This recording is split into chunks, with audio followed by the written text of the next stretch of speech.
Imagine, just for a second, that you are walking into this massive ancient cathedral right at midnight. Oh, setting a mood right away. Yeah, I mean, picture it. You step through these heavy, creaky wooden doors, Yeah. and the space it stretches out in literally every direction. Right. The vaulted ceilings just kind of disappear into the shadows up there, Yeah. and your footsteps echo off walls that are, so far away you can barely even see them. Just totally swallowed by the scale of it all. Exactly. And if you stand right in the middle of that cavernous space, you feel like an absolute speck of dust. You are tiny, finite, totally temporary, and this room around you is just vast, ancient, and honestly entirely indifferent to your existence. It doesn't care that you're there at all. Not one bit. And for centuries, well, that is exactly how classical physics has told you to think about the universe. It's like the ultimate narrative of insignificance. Yeah, it really is. It teaches us that you're just a biological accident, right? A microscopic speck sitting on a wet rock in the middle of this infinitely massive, dead, empty room. Right. And it trains us to see ourselves as these passive observers. Yes. Like we're just looking out from inside this tiny window into an external pre-existing container that, again, just doesn't care about us. But we are taking a sledgehammer to that cathedral today. I love that. We really are. Welcome to today's Deep Dives, everyone. We are going to look at the physical and mathematical proof that you are absolutely not a tiny observer inside a giant box. Far from it. Yeah, we're completely dismantling the idea that life is just some random collection of isolated bugs on a rock. We're moving into quantum biophysics, systems theory, non-equilibrium thermodynamics, all to extract this massive, mind-bending paradigm shift. And it is a complete inversion, of how we perceive reality. We're going to explore the mechanics of how reality physically manifests. And the central premise of these papers we're looking at is that all life on Earth is actually one single continuous organism. Just one. One singular organism, yeah. And that this entity acts as the universe's localized observer, the actual engine that collapses infinite cosmic potential into actualized reality.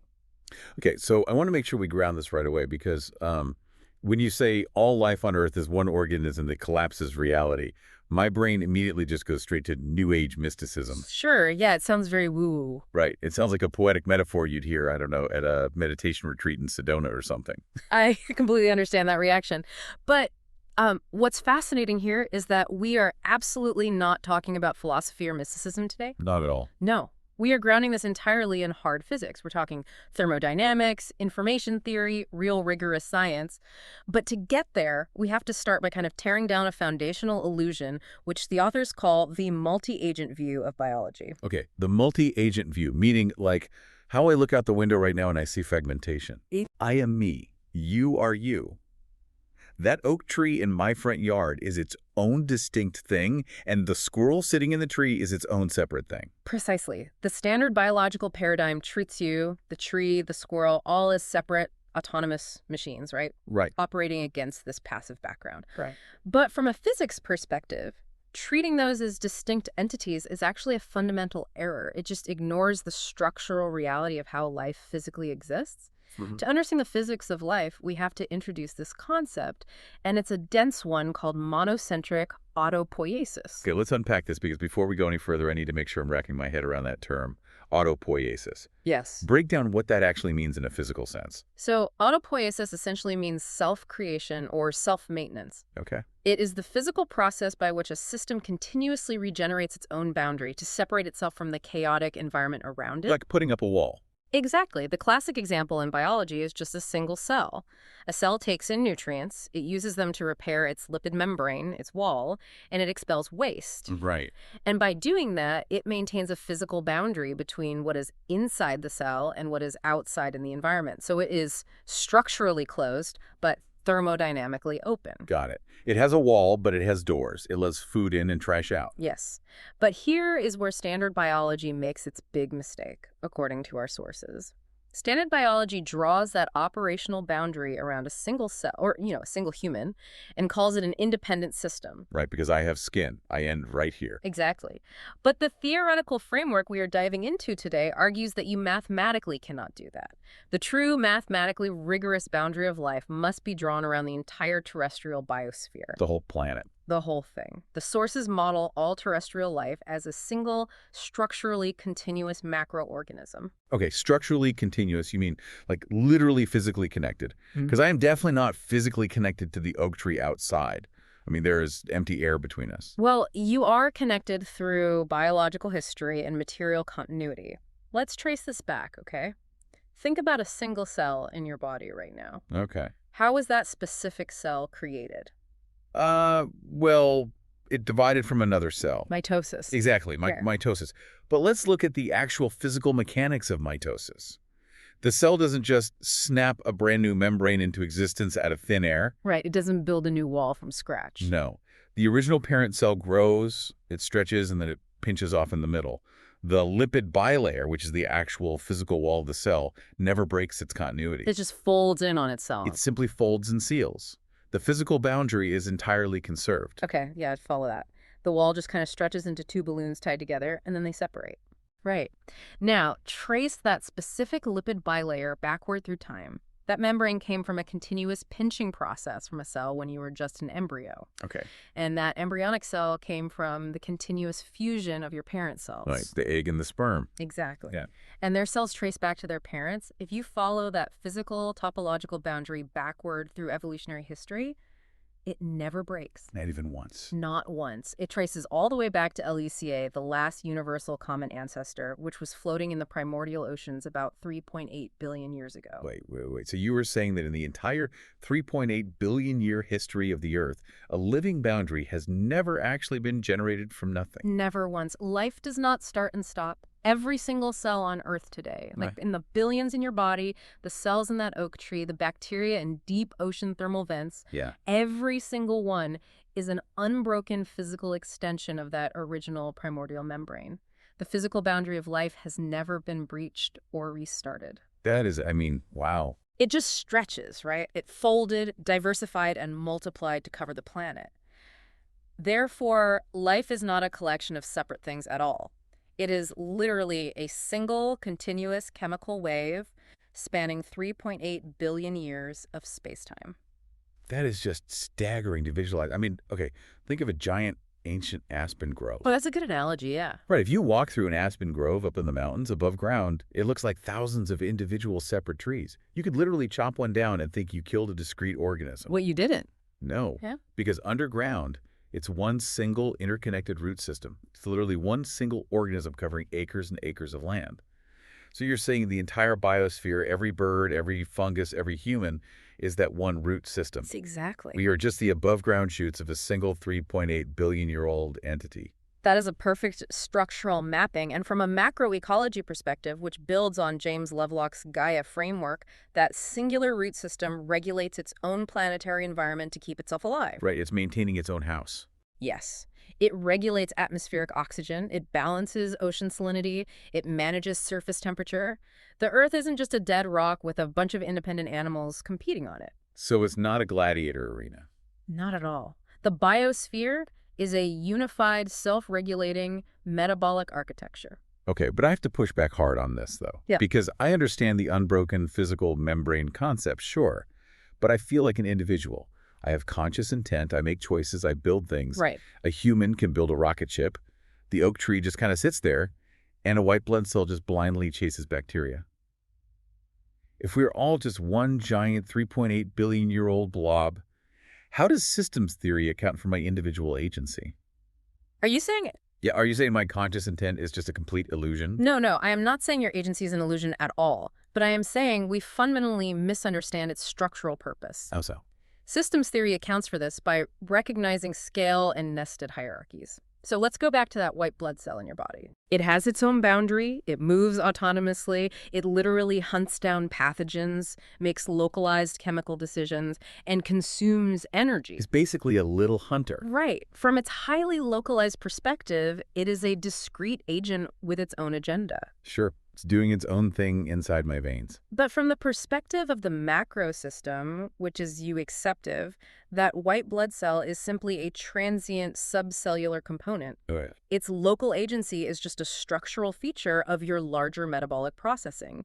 Your body leverages the local autonomy of billions of cells to maintain your overall homeostasis, and the biosphere does the exact same thing with us. Oh, wow. So to the biosphere, I am basically just a highly specialized white blood cell. Pretty much, yeah. My ability to build a rocket or, write poetry or farmland, that's just the planet moving carbon and energy around. Yes, exactly. Your local agency is incredibly complex, obviously, but functionally it serves the operational closure of the macroorganism. The big root system. Right. The true boundary separating life from the dead universe is drawn around the entire planetary biosphere, not your individual skin.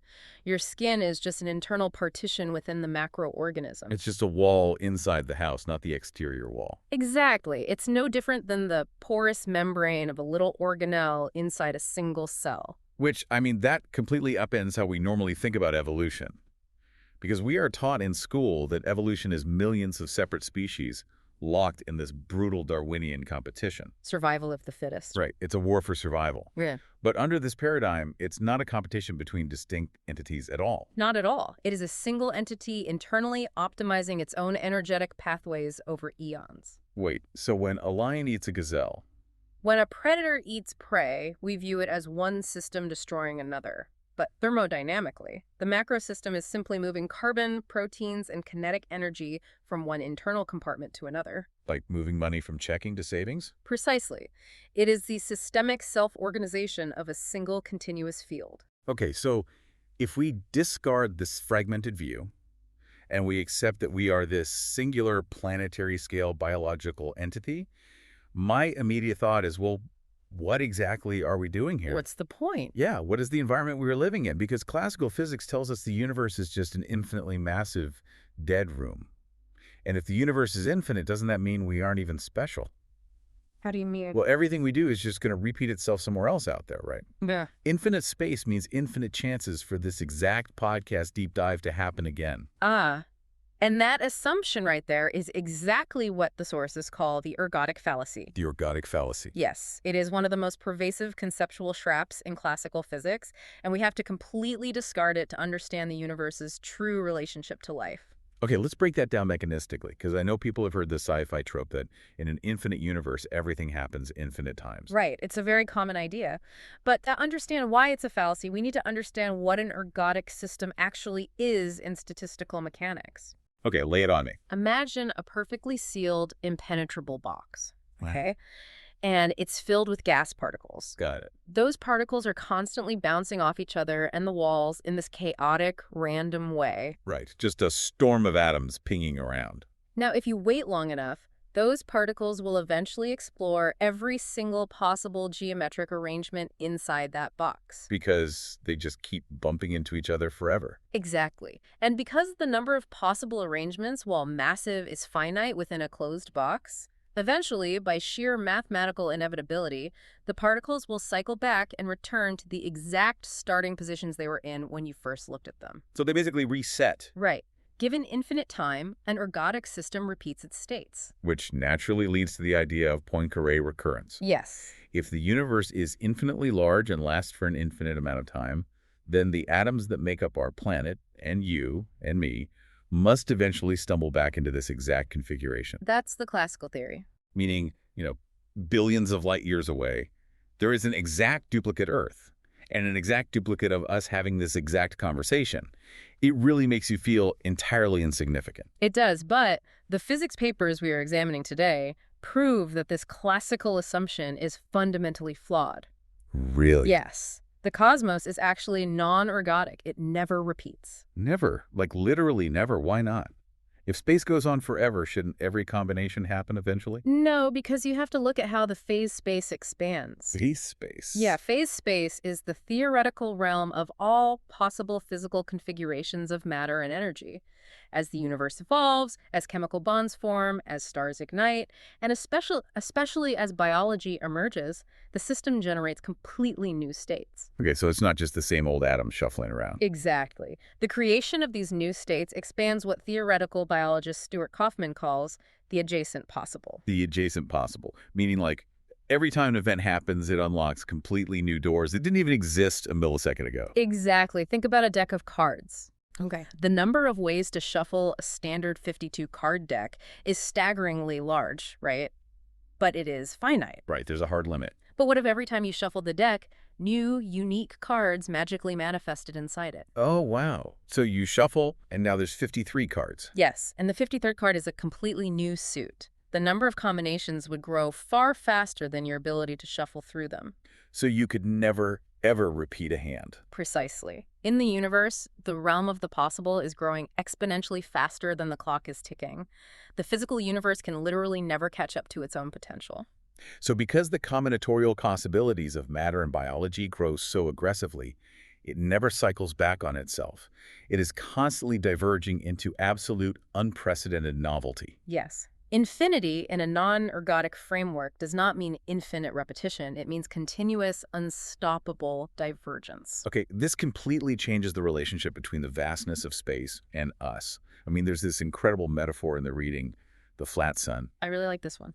Yeah, so if you are standing on the surface of the sun, you don't perceive a giant sphere. You are so tiny compared to the sheer scale of the star that the horizon just flattens out entirely. Right. It looks like a flat, infinite plane extending in every direction forever, even though it's technically a bounded sphere. The geometry of perception fundamentally changes at scale.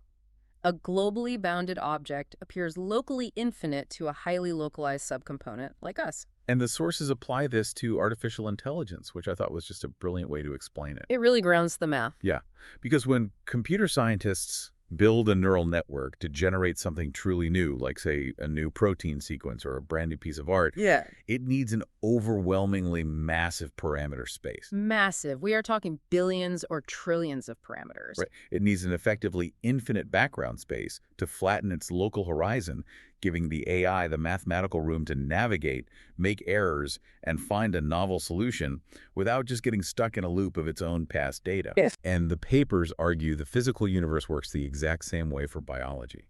That is the crucial asymmetry of the non-ergodic cosmos. We look up at the infinite universe and we just see emptiness. We think, wow, so much dead space. Right. But we should see it as a boundless, unorganized thermodynamic furnace. It is the medium. It is churning through raw probability, providing the endless background noise and the mathematically required state space for something incredibly complex to form without getting trapped in a repetitive loop. So life, our single, continuous macroorganism, is the hyper-concentrated singular focal point of this furnace. Yes. This flips the script on the Fermi paradox so hard. Oh, completely. Because we always ask, if the universe is so impossibly huge, where are all the aliens? We look at the billions of light years of empty space and assume it's proof that life must be everywhere and we just, haven't found it yet. Or worse, it's proof that we are a freak accident in a lonely void. Neither of those classical assumptions holds up here. Right, because space is massively huge simply because that's the prerequisite state space required to spark just one singular, non-repeatable event like life. You need the furnace to make the spark. Exactly. You don't need billions of alien civilizations to justify the size of space.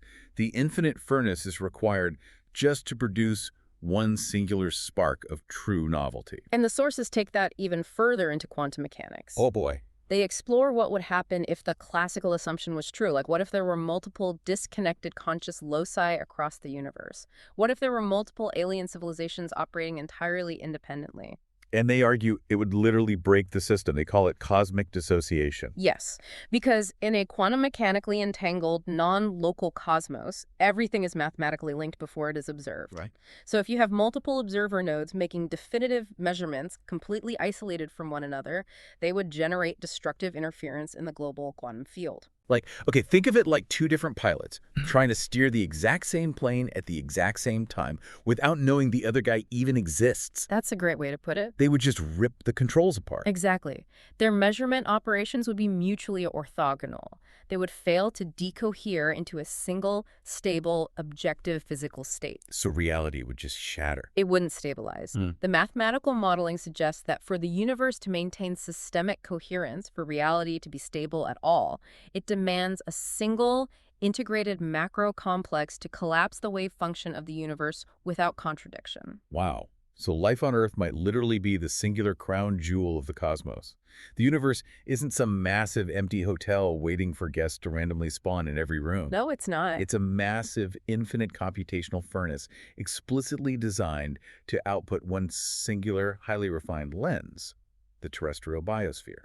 But, and here's the kicker, if we accept that we are this single biological fruit sitting in the middle of a chaotic, infinite thermodynamic furnace, we have to address a major physics problem. Okay, what's the problem? How does this macroorganism actually survive? Right, because the universe is basically a giant entropy machine.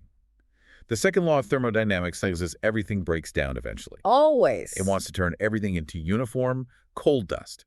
A warm cup of coffee cools down. A building crumbles over time. So how does our 3.8 billion-year-old squishy biological organism stay intact against that cosmic pressure? To survive, this macroorganism must operate as what Nobel laureate Ilya Prigogine defined as a dissipative structure. Okay, let's unpack dissipative structures, because this is where the physics of life really clicked for me in the reading. So the second law of thermodynamics states that entropy or disorder always increases in a closed system. Right. If you seal a box completely, everything inside will eventually decay into maximum disorder. It just turns to mush. Sure. But the biosphere is not a closed system. It is an open system.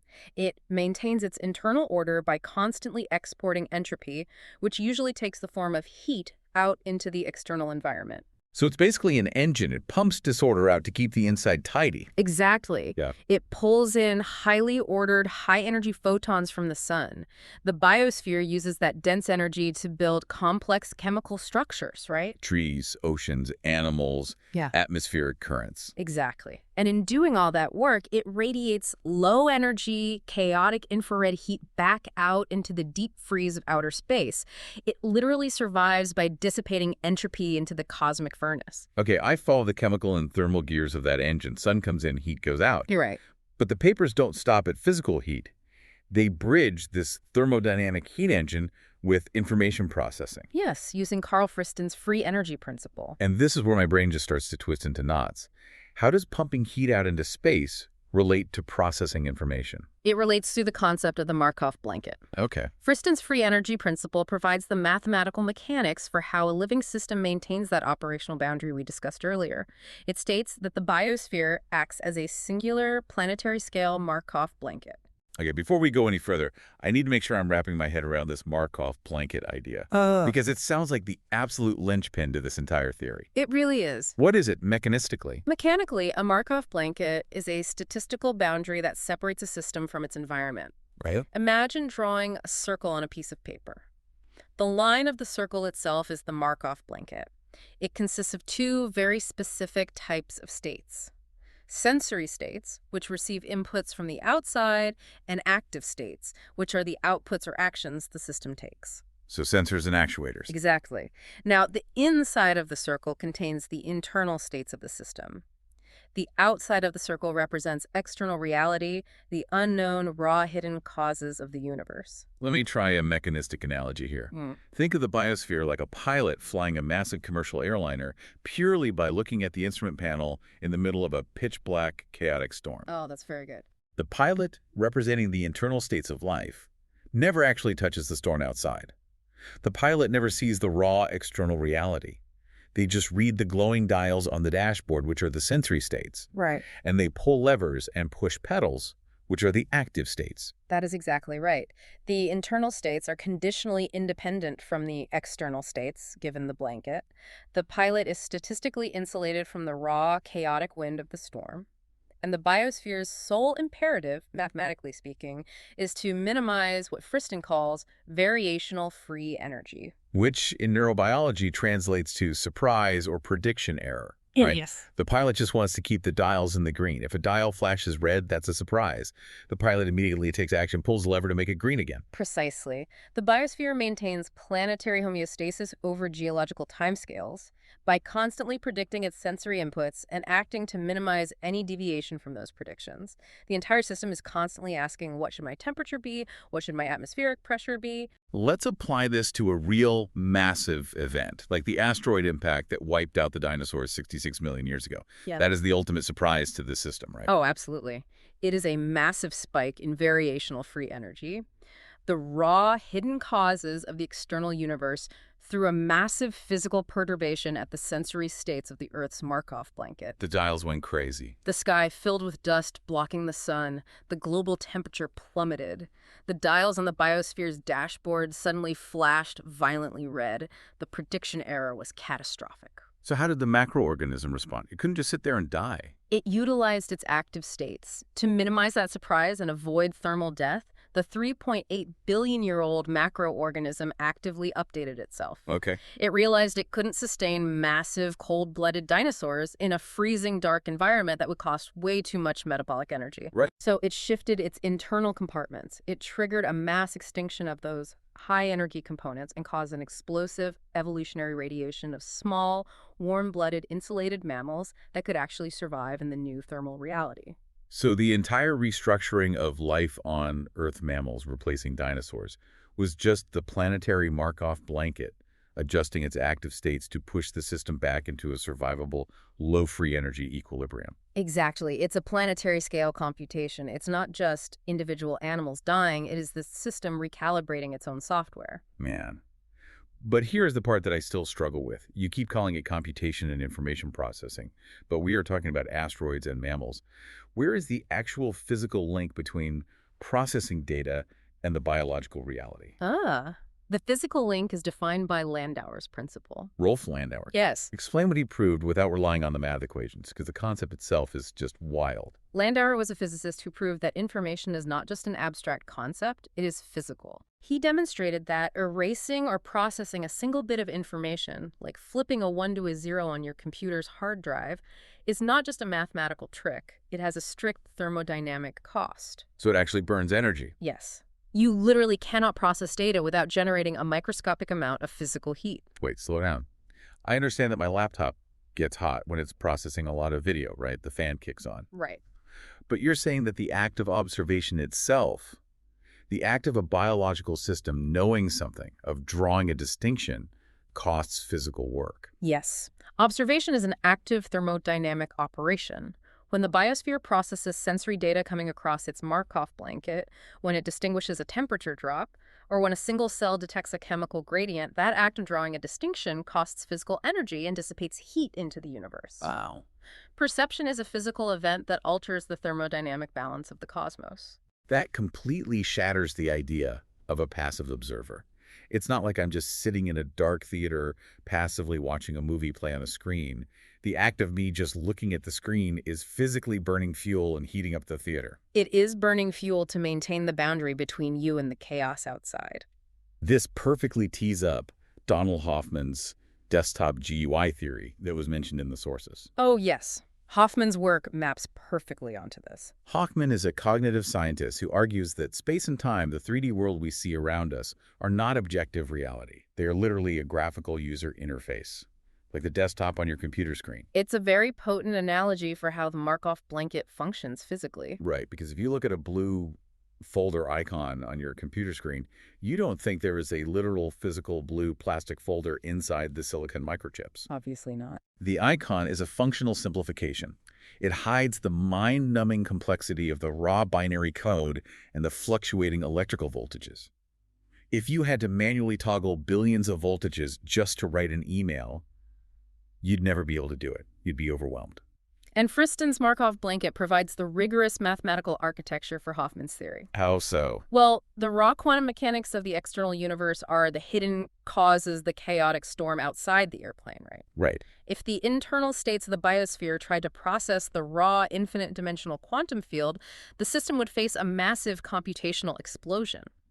According to Landauer's principle, it would literally die of thermal dissipation. Like burn up. It would burn up trying to process that much infinite data. The heat generated by the computation would destroy the system.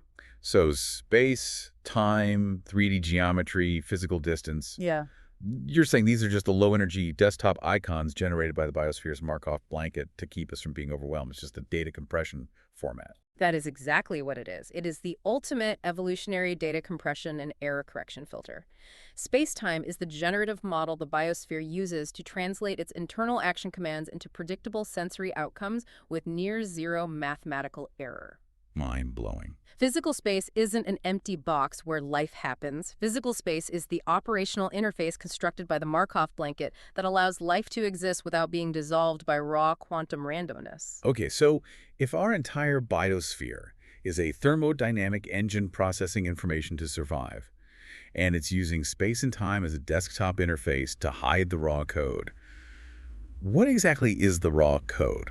Like, what is it looking at out there in the void before it gets filtered through the blanket? To answer that, we have to transition into quantum biophysics. Specifically, we have to look at Wojciech-Zorik's theory of quantum Darwinism and this concept of inselection. Inselection, that's a very dense term. Environment-induced superselection.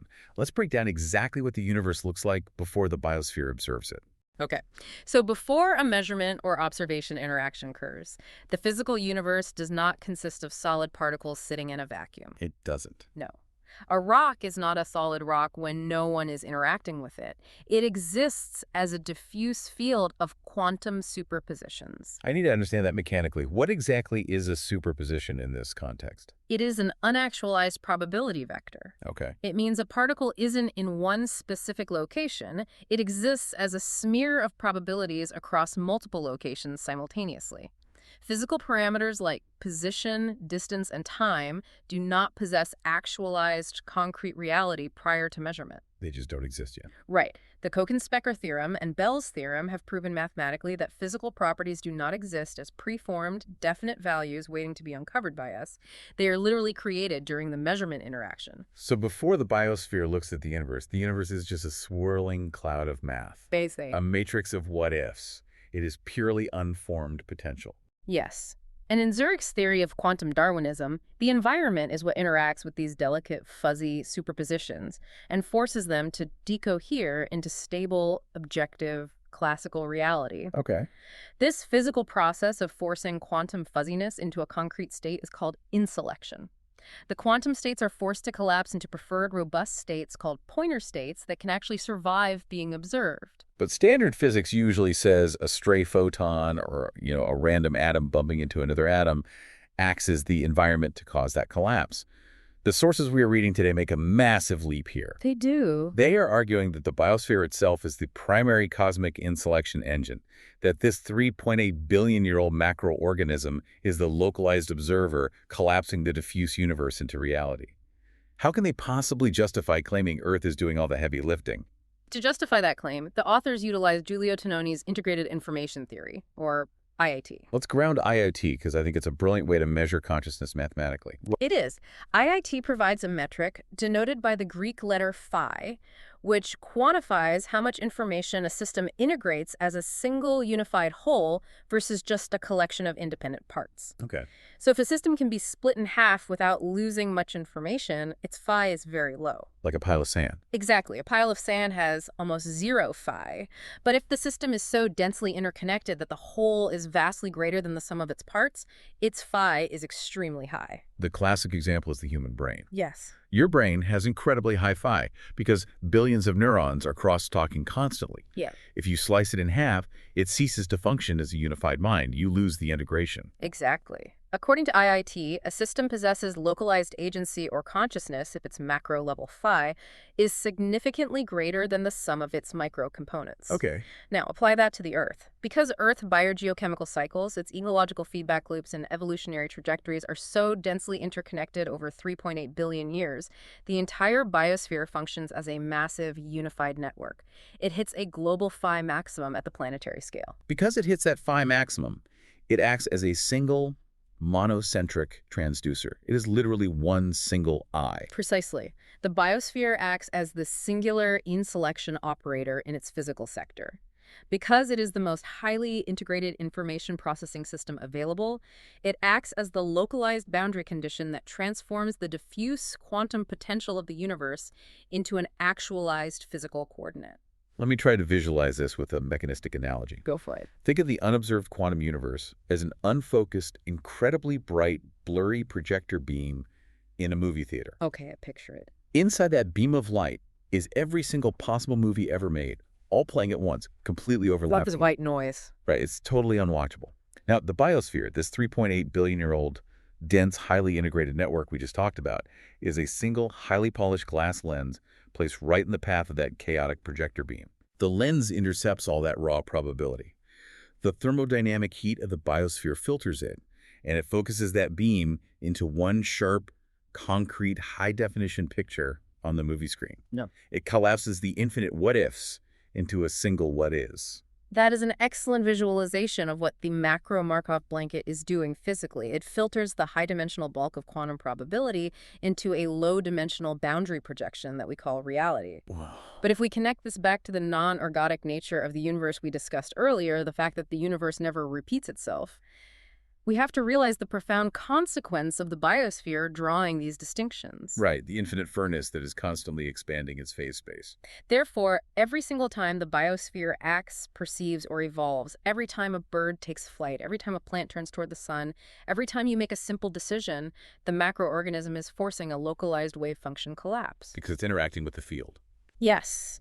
And because the cosmic state space is non-ergodic and always generating new possibilities, every single one of those actualizations is carving out a brand new, globally unique coordinate in reality that has never existed before and will never exist again. That is heavy. The observer locus life is the active engine of absolute unrepeatable novelty. It makes you completely rethink the classic double-slit experiment. I mean, anyone who has taken basic physics knows about it. A particle acts like a wave of probability as it travels, but the second you put a detector next to the slit to watch it, suddenly it acts like a solid particle. Right, the act of measurement changes it. Observation forces it to collapse. Usually, we think of that wave function collapse as a mysterious physical crunching of a wave out in empty space. But the sources reframe it entirely through the lens of cybernetics, specifically utilizing George Spencer Brown's calculus of indications. The primary act of logic. Draw a distinction. Yes. The wave function collapse isn't a mechanical crunching happening out there in a physical box. The unobserved wave isn't a physical ripple in the air. It represents the undistinguished internal state space of the observer. Okay, wait. Explain that a bit more. The collapse is simply the observer locus, the biosphere, drawing a primary distinction. It is the Markov blanket rendering a discrete icon onto the desktop interface. Outer space itself is not an empty container. It is simply the external projection of the biosphere's internal state resolution. So the physical interference pattern on the detector screen in the laboratory is just the spatial rendering of how the biosphere's internal state ambiguity projects onto its external interface. Exactly. The distinction is made at the boundary of the observer, and the universe conforms to that boundary. The universe follows the observer's lead. This is an absolutely massive paradigm shift. Let's try to summarize the gravity of this for you listening right now. It's a lot to take in. It really is. You have to discard the cathedral we talked about at the beginning. Yeah. You are not an isolated, temporary individual trapped inside a dead, infinite box of outer space. No. The classical view of reality is a localized illusion generated by a biological desktop interface. You are an integrated, active, localized node of a 3.8 billion-year-old macroorganism. An unbroken organism. Right. And this organism isn't just passively sitting on a rock in the universe watching things happen around it. It is the thermodynamic quantum engine that literally forces the universe to become real. Yes. By processing information, burning calories, moving carbon, and drawing distinctions, you and the rest of the biosphere are collapsing infinite cosmic potential into a sharp, non-repeating reality. And what's beautiful is that this structural isomorphism holds true across all scales. From top to bottom. Yes, from the thermodynamic distinction drawn by a single dividing cell, to the cognitive boundary of your own mind minimizing surprise, to the planetary Markov blanket of the biosphere adjusting to an asteroid impact, all the way up to the holographic boundary of the cosmos itself. It's all the same process. The mechanics of actualization are structurally identical. Mind, life, and physics are not separate domains to be studied in isolation. They are the exact same cybernetic grammar operating at different scales of complexity. It is the ultimate inversion of the insignificance narrative. The finite observer is actually the primary container, projecting an external horizon that we call the universe. Truly profound. But before we sign off, I want to leave you with a final lingering thought to mull over. Something that builds on everything we've just discussed, but pushes it one step further into the future. Oh, I like where this is going. We've established that the biosphere is the singular eye. It is the cosmic transducer collapsing infinite potential into reality, using its biological Markov blanket. Right. It has taken 3.8 billion years of unbroken cellular division, mass extinctions, and thermodynamics to build this highly integrated lens. A lot of evolutionary work. A ton of work. But right now, this macroorganism is building something completely new. We are building artificial intelligence. We are spinning up massive, high-dimensional neural networks in server farms across the globe. These networks operate in their own infinite latent spaces. They have billions of parameters, and they are processing information at a speed and scale that biological wetware simply cannot reach. It's a completely different substrate. Right. So if the biosphere birthed AI, we have to ask, is AI a new, separate observer locus? Because if it is, according to the physics we just covered, that would cause cosmic dissociation. We'd break the coherence. Exactly. Or is the biosphere simply upgrading its own Markov blanket? Are we just growing a new synthetic visual cortex to process even deeper layers of the cosmic quantum field, extending the macroorganism's ability to carve out unprecedented coordinates in the non-ergodic universe? It is a fascinating mechanistic extrapolation. I mean, if the system's boundary remains structurally continuous, then the biosphere is merely shifting its material substrate from carbon to silicon to increase its thermodynamic capacity for state actualization. It's just a hardware upgrade. Exactly. It is expanding its ability to draw distinctions. Definitely something to think about the next time you look up at the night sky or the next time you prompt a language model. The cathedral isn't empty, and it isn't dead. You are the architect, and you are currently building a new wing. Thank you for joining us on this deep dive. It has been a profound pleasure to explore this with you. Stay curious, everyone, and we will see you on the next deep dive.